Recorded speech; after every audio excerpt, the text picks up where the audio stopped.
कृतीमध्ये आपण दुसरी एक गोष्ट लिहू शकतो, चित्राच्या नावाने लेखन करणे, चित्र ओळखायला देणे. आता हे जे मी सांगतेय ती 4थी साठीच आहे.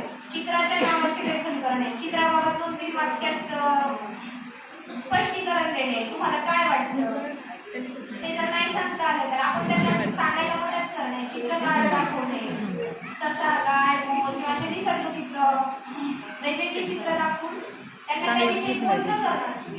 जरी नाही कळलं तर त्यांच्या ओळखीचे चित्र दाखवायचे, प्राणी, पक्षी, त्यांच्या आजूबाजूच्या गोष्टी. असं करून एकदा विद्यार्थ्यांना बोलतं गेलं की हळूहळू आपोआप त्या क्षमता त्यांना प्राप्त होतात. त्याच्यानंतर शब्द डोंगर, हे खूप छान आयडिया आहे. कोणताही एक शब्द द्यायचा, त्याच्यावरती मुलं 1 शब्द, 2 शब्द, 3 शब्द असे डोंगर बनवत जातात. त्यातून त्यांच्या ज्ञानात बरीच भर पडते. त्यांनी एक बनवला ना त्यापेक्षा पुढचा डोंगर चांगला असतो. म्हणजे आपण जर वाचलं खरोखर. आता मी काल पहिली दुसरीच्या वर्गामध्ये शब्द डोंगर केले होते.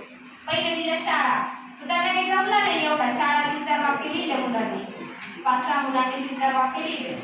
दुसरा जेव्हा डोंगर दिला तेव्हा त्यांची वाक्य मोठी होत जातात, शब्दसंग्रह वाढत जातो, एकमेकांची बघतात, मध्ये विचार करायला लागतात, असं कल्पनाशक्तीचा हळूहळू विकास होत जातो. म्हणून हे शब्द डोंगर, चित्रे याद्वारेच त्या क्षमता वाढवत जायची, विकास करण्यासाठी त्यांना मदत करायची.